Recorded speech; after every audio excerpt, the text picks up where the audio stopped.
Hi guys, welcome to my channel జిందగీ. ఎలా ఉన్నారు? మీరందరూ బాగున్నారు అనుకుంటున్నాను. నేనైతే చాలా చాలా బాగున్నాను. First of all thank you very much అని సబ్స్క్రైబ్ చేసుకొని ఎంకరేజ్ చేస్తున్నారు. అండ్ నా షార్ట్ వీడియోస్ చూసి లైక్స్ చేసి కామెంట్ చేస్తున్న every one, friends, families and YouTube family ప్రతి ఒక్కరికి థ్యాంక్ యూ. అండ్ ఈరోజు అయితే ఒక మంచి కాన్సెప్ట్తో మేము ముందుకు వచ్చాను. ఏంటి అంటే, నాలాగా యూట్యూబ్ స్టార్ట్ చేసి ఇంకా ఎదురు చూస్తున్న వాళ్ళు ఎంతమంది ఉన్నారో నాకు తెలియదు, కానీ సో వాళ్ళ కోసమే అండ్ నా కోసం కూడా ఈ వీడియో. ఏంటి అంటే, నేను యూట్యూబ్ స్టార్ట్ చేసి నియర్లీ 3 years అవుతుంది. 3 years అవుతుంది, కానీ ఎప్పుడు కరెక్ట్గా నేను కాన్సన్ట్రేట్ చేయలేను ఈ యూట్యూబ్ పైన. ఇప్పుడే కొంచెం కాన్సన్ట్రేట్ చేసి మీ ముందుకు వస్తున్నాను. సో ఏంటంటే, షార్ట్ వీడియోస్లో అయితే డైలీ నా లైఫ్లో జరిగేటి అన్ని చిన్న చిన్న వీడియోలుగా చేసి పెడుతున్నాను. బట్ ఇక్కడ నుంచి లాంగ్ వీడియోలో ఒక మంచి కాన్సెప్ట్తో మేము ముందుకు వచ్చాను. ఏంటి అంటే, నాలాగా చిన్న యూట్యూబర్స్ అంటే చిన్న యూట్యూబర్స్ అంటే నాలాగా స్టార్ట్ చేసి యూట్యూబ్ జర్నీ స్టార్ట్ చేస్తాం, కానీ ఫుల్ఫిల్గా యూట్యూబ్లోకి ఇంకా రాలేదు కదా. సో ఎంతసేపు ఆలోచిస్తున్నారు, 4000 hours అవ్వలేదు, నాకు ఇంకా 1000 subscribers అయ్యారు, కానీ ఎప్పుడు మానిటైజేషన్ అనేది ఆలోచిస్తూ దానిపైనే కాన్సన్ట్రేట్ చేసే వాళ్ళ కోసమే ఈ వీడియో. సో మీకు 4000 hours అయినా అవ్వకపోయినా ప్రాబ్లం లేదు, 1000 subscribers అయినా అవ్వకపోయినా ప్రాబ్లం లేదు. 1000 subscribers అయినా నువ్వు యూట్యూబరే, 1 lakh subscribers అయినా యూట్యూబరే, 1 million subscriber అయినా యూట్యూబరే.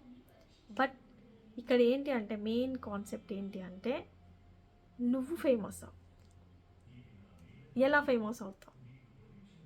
నువ్వు ఫేమస్ అవుతే ఆటోమేటిక్గా నీకు మానిటైజేషన్ వచ్చినట్టే. జస్ట్ నాకు మానిటైజేషన్ వచ్చింది, నీకు 1 lakh సబ్స్క్రైబర్స్ ఉన్నారు, కానీ అందరిలాగా నేను చాలా అమౌంట్ ఎర్న్ చేయలేకపోతున్నాను అనడం తప్పు. నీకు మానిటైజేషన్ అయితే యాడ్సెన్స్ వస్తుంది, యాడ్సెన్స్ ద్వారా అమౌంట్ వస్తాయి, అది వేరు. కానీ వన్స్ నువ్వు ఫేమస్ అయితే నువ్వు ప్రమోషన్స్ చేయొచ్చు, వేరే ఏమంటారంటే ఇంకా వేరే ప్రోగ్రామ్స్కి నువ్వు వెళ్ళొచ్చు. అండ్ వన్స్ నువ్వు ఫేమస్ అయితే ఆ లెవెలే వేరే ఉంటుంది. సో ఎలా ఫేమస్ అవ్వాలి అనేది ఒకటే ఆలోచించు, అంతేగాని ఎంతసేపు నేను నాకు మానిటైజేషన్ అయితే చాలు అనేది ఇట్స్ నాట్ కరెక్ట్. సో దీనికోసం నేను ఒక చిన్న ఎగ్జాంపుల్ చెప్తాను. నేను చాలా రోజుల నుంచి అంటే చాలా నెలల నుంచి హిందీలో ఒక ఛానల్ ఫాలో అవుతున్నాను. హిందీలో ఒక tech channel, famous tech channel, Manoj Dey. ఈయనది ఒక టెక్ ఛానల్ ఉందన్నమాట. సో ఈయన ఛానల్ నేను చాలా రోజుల నుంచి ఫాలో అవుతున్నాను. ఈయన ఏంటంటే, చాలా చిన్న స్థాయి నుంచి ఇప్పుడున్న స్థాయికి రావడానికి చాలా కష్టపడింది ఆయన. ఇప్పుడు ఆయన పొజిషన్ ఏంటి చెప్పాలా? ఒక చిన్న ఎగ్జాంపుల్ చెప్తాను. ఆయన పొజిషన్ ఏంటంటే, యూట్యూబ్లో ఆయనకి ఎంతమంది అయితే సబ్స్క్రైబర్స్ ఉన్నారో, ఇన్స్టాగ్రామ్లో కూడా అంతే మంది ఫాలోవర్స్ ఉన్నారు ఆయనకి. సో ఇన్స్టాగ్రామ్లో 30 seconds ఒక చిన్న స్టోరీ ఆయన పోస్ట్ చేస్తే ఆయన 80,000 కాస్ట్ చేస్తాడంట. అంటే ఒక 30 seconds స్టోరీకి ఆయన 80,000 కాస్ట్ చేస్తున్నాడంటే ఒక ప్రమోషన్కి ఎంత కాస్ట్ చేస్తాడు? And what about is 2-3 channels? ఆయన పెట్టిన వీడియో 1 hourలో లక్షలలో వ్యూస్ ఉంటాయి, ఆయనకు వేలల్లో లైక్స్ ఉంటాయి. అంటే ఆలోచించండి, ఆయన ఇప్పుడున్న పొజిషన్కి రావడానికి ఎంత కష్టపడిండు, ఎంత ఫేమస్ అయిండు ఆయన. ఆయన ఒక సొంత ఇల్లు అనేది ఆయన ఒక కళగా ఉండేది, కానీ ఇప్పుడు ఆయనకు ఒక సొంత ఇల్లు ఉంది. ఇల్లు అంటే ఇంద్రభవనం. సో నెక్స్ట్ వీడియోలో ఆయన గురించి నేను డీటెయిల్గా చెప్తాను. సో ఒకటే అండి, ఎలా ఫేమస్ అవ్వాలి అనేది ఆలోచించండి అంతే. మీరు యూట్యూబర్ అయిపోయారు ఆల్రెడీ, బట్ ఎలా ఫేమస్ అవ్వాలి? What is the concept? Famous అవ్వడానికి ఏ కాన్సెప్ట్తో ముందుకు వస్తే ఫేమస్ అవుతాం, మన జనాలు మనని గుర్తుంచుకుంటారు అనేది ఆలోచించండి.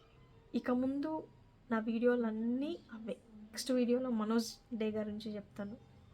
అండ్ తర్వాత కూడా ఇప్పుడున్న పెద్ద పెద్ద యూట్యూబర్స్ అందరూ ఎలా వాళ్ళు ఛానల్ స్టార్ట్ చేశారు, ఎంత స్ట్రగుల్ చేశారు, ఈ పొజిషన్ రావడానికి ఎంత కష్టపడిండ్రు, వాళ్ళ కాన్సెప్ట్ ఏంటి, వాళ్ళ మెయిన్ థీమ్ ఏంటి అనేది నేను ప్రతి వీడియోలో మీకు ఎక్స్ప్లెయిన్ చేస్తాను. ఏదో ఒక వీడియో వల్ల ఖచ్చితంగా మీరు కూడా ఒక టర్నింగ్ పాయింట్ ఉంటుంది ఖచ్చితంగా. సో ఎవ్రీ వీడియో నా వీడియో ఫాలో అవ్వండి, ఖచ్చితంగా మీకు కూడా ఏదో ఒక ఐడియా కాన్సెప్ట్ వచ్చేస్తుంది. And not only Telugu, Hindi, English చాలా యూట్యూబ్ ఛానల్స్ నేను స్టడీ చేశాను. సో వాళ్ళ గురించి ఒక్కరొక్కరి గురించి నేను ఎక్స్ప్లెయిన్ చేస్తాను. So please stay tune next video గురించి అండ్ నెక్స్ట్ కాన్సెప్ట్ గురించి మీరు వెయిట్ చేయండి. ఖచ్చితంగా ఆయన గురించి మంచి ఇన్ఫర్మేషన్తో మీ ముందుకు వస్తాను. అండ్ ప్లీజ్ ఫస్ట్ టైం నా ఛానల్ చూస్తున్న వాళ్ళు సబ్స్క్రైబ్ చేసుకోండి, ఎంకరేజ్ చేయండి. ఇంకా మంచి మంచి వీడియోస్తో మీ ముందుకు వస్తాను. Thank you everyone and stay tune for next video in Zindagi. Bye.